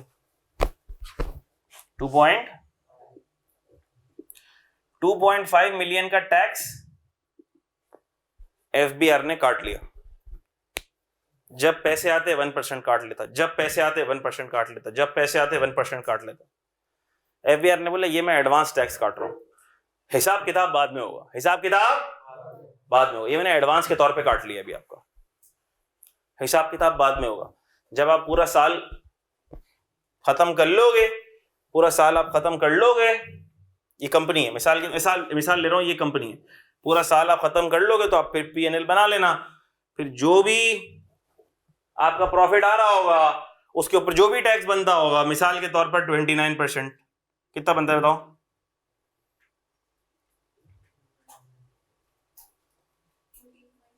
14.5 मिलियन। एफबीआर ने बोला जब साल खत्म होगा तो तुम्हारा जो प्रॉफिट होगा उसके ऊपर तुम टैक्स निकाल लेना। और हमने पहले से तुमसे कितना काट लिया है? 2.5, बना कितना? 14.5। पे कितना करना होगा? 12 मिलियन तुम साल के आखिर में हमें और दे देना। ठीक है, ये बातचीत हो गई आपस में दोनों की, ठीक हो गई बात। साल खत्म हुआ, साल खत्म हुआ। अब इस पीएनएल को मैनिपुलेट करना कोई ज्यादा मुश्किल काम नहीं है। एक्सपोर्टर ने बोला प्रॉफिट तो मेरा हुआ है, वैसे आपस की बात है 100 मिलियन का, लेकिन अब अगर मैं इतना ज्यादा प्रॉफिट गवर्नमेंट को दिखाऊंगा तो ये तो मेरा बहुत टैक्स बन जाएगा, बहुत टैक्स बन जाएगा। तो लोग क्या करते हैं? लोग ये करते हैं, चाहे यहाँ हो चाहे यहाँ हो, यहाँ तो अब नौबत ही नहीं आती, बताऊंगा क्यों। यहाँ हो, वो जाली एक्सपेंसेस दिखाना शुरू कर देते हैं। और हमारी इकोनॉमी के अंदर जाली एक्सपेंसेस दिखाना कोई ऐसी मसले की बात नहीं, बहुत तरीके हैं, बहुत जुगाड़ हैं। जब हम बिजनेस इनकम पढ़ेंगे मैं आपको बताऊंगा कैसे कैसे लोग जाली एक्सपेंसेस दिखा देते हैं, किस किस तरह से जाली एक्सपेंसेस लोग लेस कर देते हैं। बात समझ आ रही है? एक छोटी सी मिसाल ही मैं आपको दूं, यहाँ एक्सपेंसेस, आपको एक्सपेंसेस दिखाने हैं ना, कितना आसान है कि जिस बंदे का ये बिजनेस हो उसने अपने भाई को, अपनी बेगम को, अपने अब्बा को, अपनी अम्मा को, सबको सैलरी पे दिखा दिया, सबकी सैलरियां दिए जा रहे हैं, सबका एक्सपेंस यहाँ से लेस हो जा रहा है। आसान है ना कितना? सबको एम्प्लॉय दिखा दिया, सबको एम्प्लॉय दिखा दिया। बेगम को भी 2 लाख सैलरी जा रही है, भाई को भी 2 लाख सैलरी जा रही है, अब्बा को भी जा रही है, अम्मा को भी जा रही है, 2 बच्चे हैं, 2 बच्चों को 2-2 लाख रुपए सैलरी जा रही है हर महीने की। और बिजनेस में क्या शो हो रहा होगा? वो उससे प्रॉफिट क्या हो जाएगा? और पैसे तो उसने निकाल लिए। तो ये बहुत मुश्किल काम, एक्सपेंसेस को, जाली एक्सपेंसेस को दिखाना बहुत मुश्किल काम नहीं होता। तो ये एक्सपोर्टर साहब साल के आखिर में मुंह बनाते हुए आ गए। क्यों मुंह बनाते हुए आ गए? उसने कहा भाई बात पता है क्या है, मेरे तो खर्चे ही 300 के हो गए और मुझे तो उल्टा 50 मिलियन का क्या हो गया? लॉस हो गया। तो टैक्स वाले को उसने बोला भैया आप मुझसे पैसे क्या मांग रहे हो? ये जो आपने 2.5 मिलियन मुझसे कलेक्ट किए हैं ना, ये भी मुझे क्या कर दो। टैक्स वाले ने बोला ये तो प्रैंक हो गया भाई, ये क्या करें, ये तो एक्सपोर्टर लोगों ने मजाक बना लेंगे ये लोग। फिर क्या किया उन्होंने? टैक्स वाले ने बोला कि ये जो पैसे हमने काटे हैं, ये जो पैसे हमने काटे हैं, अब ये पैसे क्या, ये पैसे इनकम पे कटे? मेरा सवाल है आपसे, क्या ये पैसे, क्या ये टैक्स इनकम पर लगा है? ये तो रेवेन्यू पे लगा है। क्या रेवेन्यू इनकम है? रेवेन्यू तो इनकम ही नहीं है। अब टैक्स वाले ने बोला अगर मैं ये बोलूंगा कि चलो भैया ये तुम्हारा हो गया इनकम टैक्स, ये हो गया तुम्हारा इनकम टैक्स, तो सामने से टैक्स पेयर मुझे कोर्ट में लेके चले जाएगा। क्यों कोर्ट में लेके जाएगा? टैक्स पेयर मुझे बोलेगा कि भाई ये तो इनकम ही नहीं है। इनकम कितनी है? -50। इस पे तो टैक्स लगता ही नहीं है क्योंकि ये तो इनकम ही नहीं है, ये तो लॉस। इस पे तो बल्कि तू मुझे वापस कर, माइनस में टैक्स आ रहा है, टैक्स वाला मुझे वापस करे। तो टैक्स वाले पे तो केस हो जाएगा, वो तो टैक्स कलेक्ट ही नहीं कर पाएगा क्योंकि ये इनकम की डेफिनेशन में ही नहीं फॉल करता। तो हमने कहा कोई बात नहीं, डेफिनेशन चेंज कर देते हैं। डेफिनेशन के अंदर क्या लेके आ गए? एनी अमाउंट, हर वो अमाउंट सब्जेक्ट टू, जिस पर लग जाए कलेक्शन और डिडक्शन ऑफ टैक्स, जिस पर कलेक्शन हो जाए या डिडक्शन हो जाए। किसकी? टैक्स की। किस स्कीम के तहत? FTR स्कीम के तहत। हम कहते हैं ये फाइनल टैक्स है, इस अमाउंट पर जो टैक्स लग गया वो फाइनल टैक्स है, उसके बारे में आगे कोई बात नहीं होगी, full stop, dot, final tax regime. तो अब उससे रिलेटेड कोई आप सवाल हमसे नहीं कर सकते क्योंकि ये जो टैक्स हमने लगा दिया ये इनकम की डेफिनेशन में फॉल कर गया। ठीक है, तो एनी अमाउंट, कौन सी अमाउंट? ये अमाउंट जिस पर लग गया क्या? 1% का टैक्स, जिस पर कलेक्ट हो गया क्या? 1% का टैक्स डिडक्ट हो गया, पैसे आए, डिडक्ट हो गए। तो अब ये अमाउंट क्या बन गई? इनकम बन गई, और इसके ऊपर 1% का जो टैक्स कट गया वो हो गया फुल एंड। इसीलिए एक्सपोर्टर्स के लिए ये 1% का फुल एंड फाइनल टैक्स होता है, उनके प्रॉफिट पे फिर बाद में टैक्स। जब भी कोई amount full and final tax में आ जाती है तो वो फिर उसकी लायबिलिटी को डिस्चार्ज कर देती है, खत्म कर देती है। उसके बाद उससे मजीद टैक्स का मुतालबा नहीं किया जाएगा, और मुतालबा नहीं किया जाएगा वाइस वर्सा। टैक्स पेयर ये वाली अमाउंट वापस भी, यानी उसने मजीद कुछ देना भी नहीं है, और अगर लॉस आ जाए तो उसको ये वाली अमाउंट वापस भी नहीं मिलेगी। ये कहलाता है फुल एंड फाइनल टैक्स, और ये रिजीम कहलाती है फाइनल टैक्स रिजीम। तो ऐसी जितनी भी इनकम्स हैं, ऐसे जितने भी इनकम के एलिमेंट्स हैं जो FTR में फॉल करते हैं, उस पर कोई टैक्स मजीद लगेगा भी नहीं, रिफंड होगा भी नहीं। अच्छा सर, क्या उसमें से एक्सपेंस लेस कर सकते हैं? आपने खुद ही देख लिया कि टैक्स तो किस पर लग गया? ग्रॉस रिसीट्स पर लग गया। किस पर लग गया? ग्रॉस रिसीट्स पर लग गया, और उसमें से टैक्स वाले ने मुझे एक्सपेंसेस लेस करने नहीं दिए। तो एक खुसूसियत और सामने आ गई कि उसके ऊपर एक्सपेंसेस भी लेस नहीं हो सकते। क्या बात समझ आ गई? ये जब कल मैं लिस्ट डाउन कराऊंगा ना बोर्ड पे, पूछूंगा आपसे क्या क्या खुसूसियत बताई थी मैंने, ये लिस्ट डाउन करेंगे हम। कब करेंगे? कल करेंगे, जब हम टैक्स रिजीम्स का डिस्कशन करेंगे। ठीक हो गई बात? लेकिन यूं समझ लो कि फाइनल टैक्स रिजीम मैंने आपको 60% एक्सप्लेन कर दी है, उसके बाद हम कल लिस्ट डाउन करेंगे इसकी बातें। 2-3 बातें हमने कर ली। ठीक है, एक तो वो हर वो अमाउंट जिसको लॉ बोल देगा ये FTR में जा रही है, वो एक तो इनकम बन जाएगी। उसके ऊपर जितना भी टैक्स कलेक्ट हो रहा होगा वो फुल एंड, मजीद लगेगा नहीं, वापस मिलेगा नहीं, और एक्सपेंसेस लेस होंगे नहीं। ये बातें याद रहेंगी कल तक? बहुत अच्छी बात है। तो ये जो मैंने आपको एग्जांपल दी है एक्सपोर्ट की, इसको एक्सपोर्ट पे ही रखना क्योंकि लोकल बिजनेस पे ये एग्जांपल एप्लीकेबल नहीं होती। बच्चे क्या करेंगे? बोलेंगे सर आपने बताया था ना रेवेन्यू के ऊपर 1% लगता है। ओ बेवकूफ बच्चों, मैंने बोला था एक्सपोर्ट के केस में लगता है, और दूसरी बात ये भी बोली थी कि ये आपके कोर्स का पार्ट नहीं है, किसी फाइनल में आएगा। एक्सपोर्ट्स सेक्शन 154, ठीक है, tax on exports, full and final tax on export section 154 के तहत लगता है। ठीक हो गई मेरे बच्चों बातें? तो एक्सपोर्ट ऑफ गुड्स भी FTR में आता है, एक्सपोर्ट ऑफ सर्विसेज भी FTR में। एक्सपोर्ट ऑफ सर्विसेज का है 154 कैपिटल A सेक्शन है, और एक्सपोर्ट ऑफ गुड्स का सेक्शन है 154। ठीक है, ये बस ऐसी मोटे मोटे सेक्शन में आपको इसलिए बताता हूं कि कभी आप किसी से मिलो जुलो तो मोटे मोटे सेक्शन फेंकते हैं ना, भ्रम पड़ता है ऐसे। ये दावत में मिल गया अंकल से, आपके अंकल का कोई एक्सपोर्ट चल रही है, अंकल टैक्स ठीक कट रहा है 154 के तहत, ऐसे। ठीक हो गई बात? चलो, तो ये बातें मैंने आपको कर ली। अब मैं थोड़ी सी एक बात और भी कर दूं, क्योंकि मैं आपको अभी एग्जांपल दे चुका हूं जीतो पाकिस्तान वाली प्राइज की, प्राइजेस एंड विनिंग्स। जो तो प्राइजेस एंड विनिंग्स भी है ना, वो भी एफटीआर में फॉल करती है, वो भी एफटीआर में फॉल करती है। क्योंकि मैंने उस वक्त इसलिए नहीं बताया क्योंकि आपको ये कॉन्सेप्ट नहीं पता था, अब पता चल गया तो मैं बता रहा हूं। क्या वो जो आपको जीतो पाकिस्तान वाली एग्जांपल दी थी, बंदे ने बाइक जीती थी, बाइक थी कितने की थी भाई, मिसाल ले लो 150 की थी, 150 की बाइक थी भाई, ठीक है, 150 की बाइक थी। या बाइक मिल गई या क्या मिल गया, कैश मिल गया। कैश मिलेगा तो भी टैक्स तो कटेगा ना भाई, एक केस में कलेक्ट होगा, एक में डिडक्ट होगा, जो भी मैंने आपको बताया था।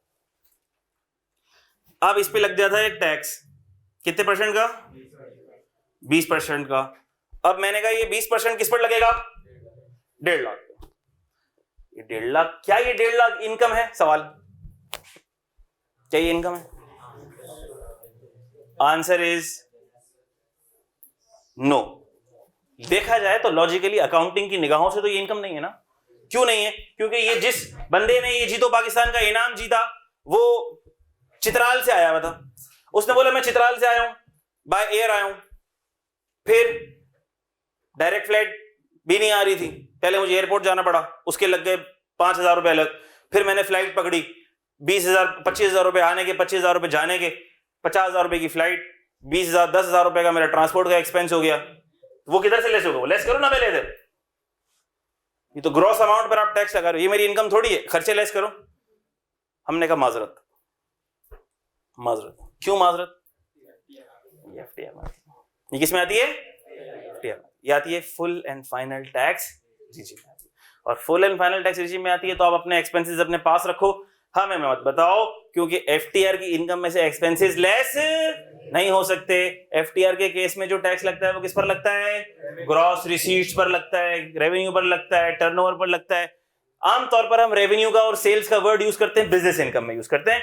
बाकी के केस में हम ग्रॉस रिसीट्स का वर्ड यूज कर लेंगे। ठीक हो गई बात? तो हमने कहा ग्रॉस रिसीट्स पर लगता है। और आपकी ग्रॉस रिसीट्स कितनी है भाई? 1.5 लाख। तो हम टैक्स किस पे लगाएंगे? 1.5 लाख पर लगा लो भाई। ठीक है भाई? तो आपका जो टैक्स लगेगा वो कितना लगेगा? 30,000 लगेगा माजरत के साथ। बात समझ आ गई? ये भी full and final tax regime में जाता है। प्राइस बॉन्ड भी full and final tax regime में जाता है।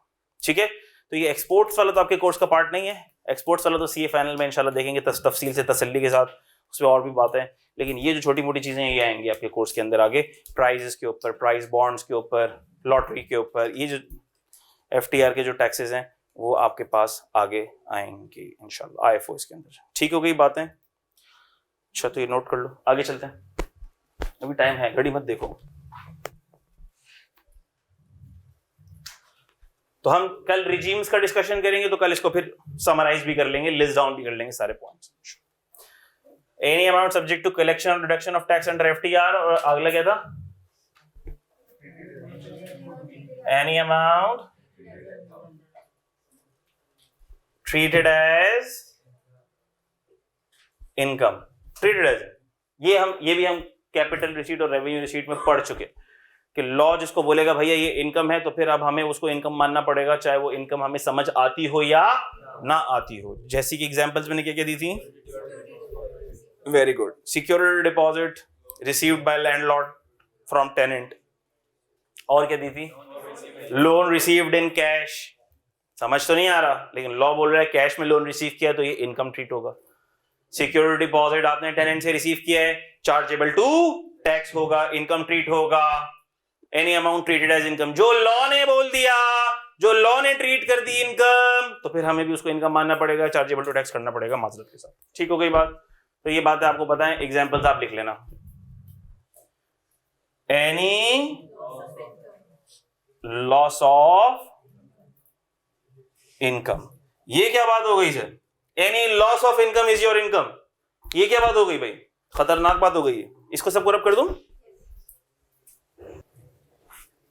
बातें नहीं होंगी बेटा, बातें नहीं होंगी, सब दिमाग से निकल जाएगा। जब बातें होती हैं सब कुछ दिमाग से निकल जाता है।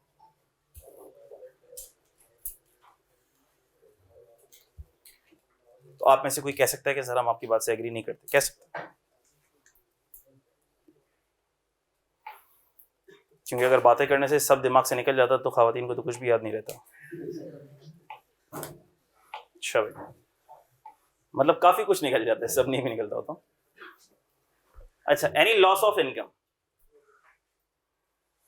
क्या मतलब हो इसका? ये समझ में नहीं आया। लॉस ऑफ इनकम भी इनकम है, ये कैसी बात हो गई? लॉस ऑफ इनकम इनकम है। इसकी मैं आपको 2 मिसालें देकर समझाता हूं। अच्छा, एग्जाम्पल नंबर 1, आगे आ जाएंगी ये बातें, लेकिन चूंकि डेफिनेशन को समझाने के लिए जरूरी है तो मैं हल्का सा इशारा देकर समझाता हूं। Loss of income is your income, ऐसा कई जगह पर आप देखोगे आगे लॉ के अंदर। एग्जाम्पल, आप इनकम फ्रॉम प्रॉपर्टी में भी देखोगे, IFP में देखोगे। टैक्स कौन सा होगा? Actual rent versus fair market rent. जो इनमें से हायर होगा वो टैक्सेबल होगा। मिसाल के तौर पर मेरा एक फ्लैट है, मैंने उसको रेंट पे दे दिया, और मैंने उसको रेंट पे दिया एक्चुअल रेंट पे। उसका रेंट तो बनता था 80,000 रुपए या लाख रुपए बनता था। रेंट कितना बनता था? मुझे लाख रुपए आराम से रेंट मिल जाता। 2-3 लोगों ने बोल के रखा था कि सर आपका ये फ्लैट है, लाख रुपए रेंट पे दे दें। मैं कच्चा चलो सोचता हूँ, अभी मेरा प्लान नहीं है। फिर क्या हुआ, मेरा कजन आया, उसने कहा मुनीर भाई मुझे फ्लैट रेंट पे चाहिए, लाख रुपए मेरा बजट बन नहीं रहा, 70,000 में आपको दे सकता हूँ, प्लीज मुझे जरूरी चाहिए, मजबूरी है।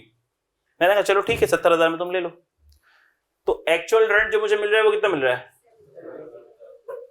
लेकिन मार्केट वैल्यू कितनी है रेंट की?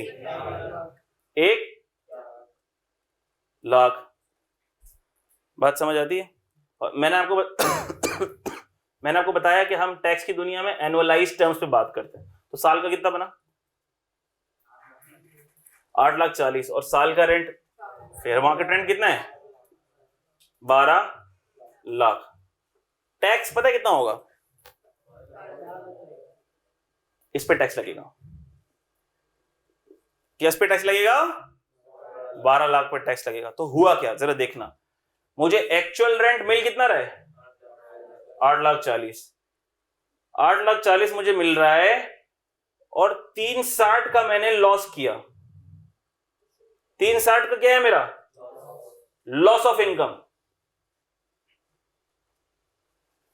8,40,000 मुझे एक्चुअली रेंट मिला, 360 का मुझे रेंट नहीं मिला। लेकिन लॉ ने बोला ये लॉस ऑफ इनकम तूने खुद किया ना, हमने बोला था तुझे। हमने कहा हाँ, कुरान ने बोला था वइताई दिल कुर्बा, रिश्तेदारों के साथ सिला रहमी करो भाई, कुरान ने बोला था। तो लॉ बोलेगा भाई आपको इसका अजर अल्लाह के पास मिलेगा, यहां पर आपको क्या देना पड़ेगा? टैक्स देना पड़ेगा भाई। तो 8,40,000 और 360 कितना हुआ? 12 लाख। तो देखा जाए तो लॉ ने बोला this loss of income is your income. क्या बात आपको समझ आती है? इसी तरह से हम कैपिटल गेन में भी देखेंगे। कैपिटल गेन में भी देखेंगे कि जो कंसीडरेशन रिसीव्ड होगी ना, मिसाल के तौर पर किसी ने कोई प्रॉपर्टी बेची, हम कैपिटल गेन में भी देखेंगे। जब देखेंगे तब ज्यादा क्लियर होगा। कैपिटल गेन में भी देखेंगे कि कैपिटल गेन कैसे निकलेगा। Consideration received minus cost. आमतौर पर कंसीडरेशन रिसीव्ड जिसको आप लोग क्या बोलते हो? Sale price. ठीक है, सेल प्राइस। अब मैंने बोला भाई सेल प्राइस मैंने बेचा है फ्लैट 70 लाख रुपए में, 7 मिलियन में, ये मेरी एक्चुअल सेलिंग प्राइस है। माइनस कॉस्ट कितनी थी? कॉस्ट थी मेरी 3 मिलियन की। तो गेन कितना आना चाहिए? 4 मिलियन। लॉ बोलता है नहीं, आपने जो ये फ्लैट बेचा है इसकी फेयर मार्केट वैल्यू कितनी है? मैंने कहा फेयर मार्केट वैल्यू तो इसकी है 9 मिलियन। तो लॉ कहता है भाई आप ये 7 - 3 नहीं करोगे, आप क्या करोगे? 9 - 3 करोगे, यानी कि आप टैक्स किस पे दोगे? 6 पे। Actual sale proceeds of fair market value whichever is higher. Law कहता है आप हायर वैल्यू उठाओगे और उस पर टैक्स दोगे। आपने अपने कजन को 90 लाख रुपए का फ्लैट 70 लाख में बेच दिया, तो ये हमारा मैटर। क्या ये बात आपको समझ आती है? 2 एग्जांपल्स काफी हैं। बैड डेट्स वाली, जो आप बैड डेट्स पढ़ेंगे तब समझाऊंगा मैं आपको, लेकिन आपको डेफिनेशन समझ आ गई। डेफिनेशन का हर एलिमेंट आपको समझ आ गया कि इनकम की डेफिनेशन कह क्या रही है। गो के हालांकि अभी आप लोगों ने मुख्तलिफ हेड्स ऑफ इनकम पढ़े नहीं है, लेकिन मेरी कोशिश ये है कि जहां जहां से जो जो चीज़ लिंक होगी आपको समझ आ सकती है डेफिनेशंस और कॉन्सेप्ट समझने के लिए, मैं वो चीज़ें आपको बताऊं। अभी ये सारी हाईलाइट्स हैं, जब हम हेड ऑफ इनकम पढ़ेंगे तब हर चीज डिटेल में खुल के आपके सामने आएगी। ठीक है बेटा। तो इनकम की डेफिनेशन में income includes any amount chargeable to tax, any amount subject to collection और डिडक्शन ऑफ टैक्स, इसकी हमने एग्जांपल्स देखी। Any amount treated as income, इसकी हमने एग्जांपल्स देखी। और एनी लॉस ऑफ इनकम। ठीक है, इसको रब करते हैं, जितना टाइम है उसको यूज करेंगे। कोई सवाल इधर तक किसी का? कोई क्वेश्चन किसी का? जी मेरा बच्चा। ये हम उसी वक्त पढ़ेंगे कौन डिसाइड करेगा। इसमें दो तीन बातें, ठीक है, इसके प्रिंसिपल्स हैं कि फेयर मार्केट वैल्यू कैसे आएगी। और कोई सवाल? बातें नहीं बेटा, क्लियर है?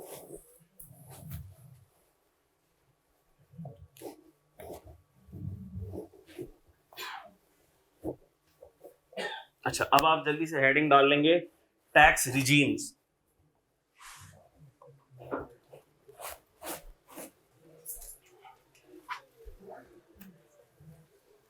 डाल लो बेटा, हेडिंग डाल लो।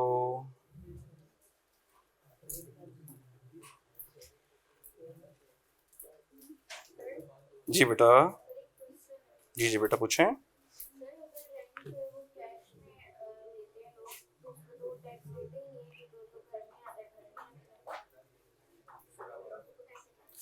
अच्छा भाई, सबसे पहली बात तो ये, बहुत अच्छा सवाल किया आपने। सबसे पहली बात तो ये कि ये जिन्होंने वीडियो देखी होगी मैंने उसमें बता भी दिया था कि टैक्स समझने के लिए एक उसूल आपको जहन में रखना होगा। टैक्स का सब्जेक्ट समझने के लिए एक उसूल आपको जहन में रखना होगा कि हर पाकिस्तानी निहायत ही ईमानदार है और टैक्स देने के लिए बेचैन और बेकरार है। रात को वो सोता है तो ये सोच के सोता है कि मैं टैक्स कैसे दूं, कोई ऐसी इनकम तो नहीं रहेगी जिसमें मैंने टैक्स ना दिया हो। आपको ये लॉ इस अंडरस्टैंडिंग से समझना होगा। क्या आपको बात समझ आ रही है? टैक्स चोरी करने के तरीके तो बहुत सारे हैं। कैश, अब ये रिटेलर, मैंने आपको एक और मिसाल भी दी थी आपको कि जितने रिटेलर जो सेल्स कर रहे हैं, कितनी सेल हो रही है इनकी, क्या किसी को पता लगता है? तो कैश में सेल होती है, जितनी चाहते हैं दिखाते हैं। करोड़पति हैं, रिटर्न के हिसाब से भिखारी हैं। रिटर्न मतलब इनकम टैक्स रिकॉर्ड्स के हिसाब से इनसे ज्यादा गरीब कोई नहीं, ज़कात भी लगती है कुछ पे, तो इतने गरीब हैं बेचारे। लेकिन अगर आप उनके बैंक अकाउंट्स वगैरह देखेंगे तो वो करोड़पति और अरबपति भी होते हैं। आपको पता है कितने सारे ऐसे होते हैं जो इनकम टैक्स में रजिस्टर्ड ही नहीं होते, करोड़ों रुपए कमा रहे, करोड़ों रुपए कमा रहे, इनकम टैक्स में रजिस्टर्ड ही नहीं है। अभी बकरा ईद आ रही है ना, कितने ऐसे लोग होंगे जो जानवर बेच बेच के करोड़ों रुपए कमा लेंगे। Cash cash cash cash cash, bank account ही नहीं है, कैश कैश में जानवर अंदरूनी चीन से जानवर लिए बेचे, करोड़ों रुपए, लाखों रुपए, करोड़ों रुपए कमा लिए, ना कोई रिकॉर्ड, ना कोई टैक्स, ना कोई कुछ। इसीलिए टैक्स में जगह जगह पर बातें हैं बैंकिंग चैनल की। किसकी बातें हैं? Banking channel. मैंने आपको बताया जैसे लोन अगर आपने कैश में रिसीव कर लिया तो पिटाई होगी। पिटाई से मुराद ये कि वो चार्जेबल टू टैक्स हो जाएगा।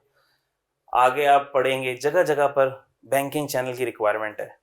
बिजनेस इनकम के अंदर बैंकिंग चैनल से पैसे पे नहीं किए तो एक्सपेंस अलाउ नहीं होगा। कैपिटल गेन में पढ़ेंगे, प्रॉपर्टी या बैंकिंग चैनल से नहीं ली तो उसकी कॉस्ट अलाउ नहीं होगी, उसका डेप्रिसिएशन नहीं मिलेगा। ठीक होगी बात? लेकिन जाहिर सी बात है कि उसके बावजूद भी कितने लोग होते हैं कैश के अंदर दबादब सेल भी कर रहे हैं, छुपा भी रहे हैं। ठीक है, तो क्या वो पकड़ में आ सकते हैं? आ सकते हैं और आते भी हैं। कैसे? मैं एक छोटी सी मिसाल दूंगा आपको। मिसाल के तौर पर एक बंदा है, वो लाखों रुपए का टर्नओवर है उसका, कैश काउंटर के ऊपर लाखों रुपए की सेल हो रही है। अभी तारिक रोड की जो शॉप्स हैं, ईद में जो सेल वेल होती है इनकी, आपको क्या लगता है ये हल्की फुल्की सेल होती है इनकी? भाई दिन की लाखों रुपए की सेल होती है, महीने की करोड़ों रुपए की सेल होती है। ईद के सीजन में महीने की करोड़, 1.5-2 करोड़ की सेल होती है भाई। ठीक है, तो अब होता क्या है सीन? अब कैश, ऐसी बात है, वो कैश सारा के सारा बैंक अकाउंट में डालेंगे तो सब पता लग जाएगा टैक्स वाले को। सारी कैश अगर सारा बैंक अकाउंट में डिपॉजिट हो गया तो टैक्स वाले को तो नजर आ जाएगा, आज के दिन में 25 लाख डिपॉजिट हुए, आज के दिन में 10 लाख हुए, 20 लाख हुए, 30 लाख हुए। इस महीने की पूरे साल की बैंक स्टेटमेंट निकाल के टैक्स वाला करता ही है, वो आपकी बैंक स्टेटमेंट निकालता है, जिसका ऑडिट खुलता है, सारा जो क्रेडिट हुआ होता है, डिपॉजिट हुए होते हैं, उसको बोलता है ये आपकी सारी सेल है, आप जरा इसके ऊपर टैक्स दो, एक्सपेंसेस लेस करो, उसके ऊपर टैक्स दो। तो लोग क्या करते हैं, उसको बैंक में डिपॉजिट ही नहीं कराते, घर ले जाते हैं। घर ले जाके क्या करते हैं, घर ले जाके खाओ पियो मौज करो भाई, क्या ख्याल है? बच्चों की स्कूल की फीस भी कैश से दे दो, इम्तियाज स्टोर से शॉपिंग भी कैश में कर लो, बात समझ आ रही है? गाड़ी में पेट्रोल भी कैश से डलवा लो, बिजली का बिल भी कैश में पे कर दो। लेकिन क्या इंसान इस पे खुश होता है? नहीं। ये तो जरूरियात हैं, लग्जरीज तो शुरू ही नहीं हुई अभी, उसके बाद शुरू होती हैं लग्जरीज।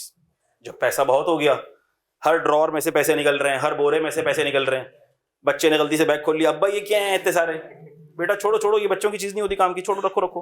अब हर जगह से पैसे उबल रहे हैं, तो उसके बाद इंसान की ख्वाहिशात भी उबलती हैं। गाड़ी हो, छोटी गाड़ी है तो बड़ी गाड़ी हो, बड़ी गाड़ी है तो फिर और बड़ी गाड़ी हो भाई, फिर मर्सिडीज हो, घर छोटा फ्लैट था तो फिर बंगला हो। बात समझ आ रही है? तो अब जैसे जैसे ये बड़ी ख्वाहिशात आएंगी, गाड़ी लेनी है, अब गाड़ी लेनी, गाड़ी लेने के लिए बोरा लेके जा रहे हैं आप टोयोटा के शोरूम, मर्सिडीज के शोरूम, भाई गाड़ी चाहिए, ये गाड़ी फौरन से बस चाबी दे दो मुझे, और कैश जो है ना बंदे को बोलो डिग्गी में से निकाल लो, बहुत सारा है, उठ नहीं रहा था मुझसे। तो हमने कहा था टोयोटा वाला हो सकता है पुलिस वाले को फोन कर दे, बोले ये बंदा आया कैश में गाड़ी लेने के लिए, तो गाड़ी कैश में नहीं मिलती। हाँ, किसी से सेकंड हैंड ले सकता है, फिर एक और जुगाड़ हो सकती है, किसी सेकंड हैंड ले ली, उसको कैश में दे दिए पैसे। देखो जुगाड़े तो बहुत है ना। फिर इसी तरह घर लेना है, घर की पेमेंट करनी है, तो घर की पेमेंट करनी है तो उसके लिए बैंकिंग चैनल के थ्रू पेमेंट करनी है, बैंकिंग चैनल के थ्रू पेमेंट करनी है तो बैंक में तो पैसे ही नहीं है, बैंक के रिकॉर्ड के हिसाब से तो ये भिखारी है, क्योंकि सारे पैसे तो किसके पास किधर पड़े हुए हैं, कैश में पड़े हुए हैं, बैंक में तो पैसे ही नहीं है। तो उसने का कोई मसला नहीं है, मैं बैंक में पैसे डलवा देता हूँ। जैसे उसने बैंक में पैसे डलवाए, क्या बैंक स्टेटमेंट में पैसे नजर आ गए? टैक्स वाले बोलेगा कहां से आए, कहां से आए, इस पे टैक्स दो भाई, ये तुम्हारी इनकम है, ये किधर से आए पैसे? वो बोलेगा लोन लिया था। किससे? दोस्त से। लोन तो बैंकिंग चैनल के थ्रू होना चाहिए, ये तो आपने कैश डिपॉजिट कराया है, कैश में लोन लिया है तो फिर ये इनकम। क्या ये बात समझ आती है? फिर ये पैसे कहां से आए? कैश में डिपॉजिट कराया है, अब लोन वाली टोपी तो नहीं चल सकती, तो टैक्स वाले को बोला ये पैसे कहां से आए? ये एग्रीकल्चरल इनकम है भाई, एग्रीकल्चरल इनकम है, वीकेंड पे मेरा यही काम है, मेरी जमीन है, अंदरूनी सिंध में जमीन है, मैं फसल काटता हूँ, मेहनत खून पसीने की कमाई है, एग्रीकल्चरल इनकम है, ये वहां से आए सारे पैसे। तो पहले लोगों ने ये बहुत किया, एग्रीकल्चरल इनकम दिखा दी, जमीनों की इनकम दिखा दी, एग्रीकल्चरल इनकम दिखा दी। अब ये टोपी भी नहीं चलती, क्यों? देखो एग्रीकल्चरल इनकम पे इनकम टैक्स तो नहीं है, लेकिन एग्रीकल्चरल इनकम पे प्रोविंशियल टैक्स है। अब जैसे ही कोई बंदा अपनी एग्रीकल्चरल इनकम दिखाने की कोशिश करता है, वो टैक्स वाला बोलता है भाई आपके लैंड रिकॉर्ड्स दो, कौन सा लैंड आपके नाम पे, कहाँ है जमीन, कौन सी है जमीन, और आपने जब इतनी क्रॉप काटी तो उसके ऊपर आपने क्या प्रोविंशियल टैक्स दिया है, वो प्रोविंशियल टैक्स की रिसीट दिखाओ आप। तो अब ये जो एग्रीकल्चरल इनकम दिखाता है वो भी फंसता है, अब ये बंद हो गया। बात समझ आती है? तो जैसे हर वायरस का एंटीवायरस आता है, ऐसे हर 2 नंबरी का कोई मेजर आता है टैक्स के अंदर, उसको रोकने के लिए। बात समझ आ रही है? तो जब आप टैक्स के लॉज पढ़ेंगे, तो ये जो टैक्स का हमारा लॉ है ना, ये बेसिकली हुआ था control C control V, copy paste. जब पाकिस्तान बना होगा तो ये जो अंग्रेजों का कानून था, ये वही कंट्रोल सी कंट्रोल वी हुआ था, कॉपी पेस्ट हुआ था। लेकिन अब इसके अंदर बहुत सी चेंजेस आ गई। क्यों? क्योंकि हम बहुत ज्यादा 2 नंबरी करते हैं। हर बंदा ये सोचता है कि टैक्स को बचाया कैसे जाए, टैक्स चोरी की कैसे जाए, टैक्स छुपाया कैसे जाए। इसीलिए शायद हमारे टैक्स लॉस थोड़े ज्यादा कॉम्प्लिकेटेड हैं। बाहर के इतने कॉम्प्लिकेटेड नहीं है, यूके के इतना कॉम्प्लिकेटेड नहीं है, यूके का सेल्स टैक्स इतना कॉम्प्लिकेटेड नहीं है, ईजी है। हमारा थोड़ा सा मुश्किल है। क्यों? 2 नंबरी को काउंटर करने के लिए एक मेजर, फिर 2 नंबरी, फिर उसको काउंटर करने के लिए एक और मेजर, फिर 2 नंबरी। मैंने बताया ना, जैसे पहले वायरस आता है फिर एंटीवायरस आता है, तो यही सीन हमारे लॉ के साथ भी है। क्या ये बातें आपको समझ आती हैं, दिमाग में कुछ बैठती हैं बातें, अकल शरीफ में बात आ रही है कुछ? तो यही चीजें सोच के हमने पढ़ना है टैक्स को, कि हर पाकिस्तानी निहायत क्या है, ईमानदार, और टैक्स देने के लिए बेचैन, और ये आप समझ के पढ़ेंगे। अब देखो आप लोगों ने इस चक्कर में 11:30 करा दिया जानबूझ के ना, उल्टी सीधी बातें करके मुझे डी ट्रैक करके आप लोगों ने 11:30 करा दिया। लेकिन खैर कोई बात नहीं, मैं भी बदला लेता हूँ, मैं ट्रैक रखता हूँ और हर चीज का हिसाब होगा। ठीक है बच्चों, तो कल इंशाल्लाह आप लोगों से होती है मुलाकात फिर से अल्लाह के हुक्म से। टाइम देख लेना, कल जुमेरात और जुम्मा, सुन लो, वैसे पिछले बैच में जुमेरात और जुम्मे को मेरी टाइमिंग होती थी सुबह सर हसन की क्लास के बाद, क्योंकि मेरे 5 स्लॉट सुबह वाले मेरे थे, तो सर हसन ने कहा सर 2 तो मुझे दे दे, तो फिर मैंने 2 जुमेरात और जुम्मे के सुबह वाले स्लॉट उनको दे दिए थे। तो मेरी होती थी 11:30 से 1। सही है। अभी मुझे नहीं पता है कि कल शेड्यूल में वो क्लास 11:30 होगी या मेरी 10 लगाएंगे, आप लोग चेक कर लीजिएगा। ठीक हो गई बात, मैं भी चेक कर लूंगा। और एक आध बच्चा मुझे मैसेज भी कर देगा सर 10 बजे टाइम टेबल में 10 बजे, ताकि मुझे भी ज़रा याद रहे। ऐसा ना हो मैं 11:30 बजे आ रहा हूँ, आप लोग 10 बजे वेट कर रहे हो। समझ रहे हो बात को? तो इसको ज़रा देख लेते हैं, मैं मिस निमरा से भी पूछ लेता हूँ, लेकिन टाइम टेबल में ज़रूर देख लेना। ठीक है। और जो बच्चे दोनों क्लासेस ले रहे हैं वो तो आएंगे। ठीक हो गई बात? चलो, thank you so very much. may Allah bless you all, take care a lot, अल्लाह हाफिज़।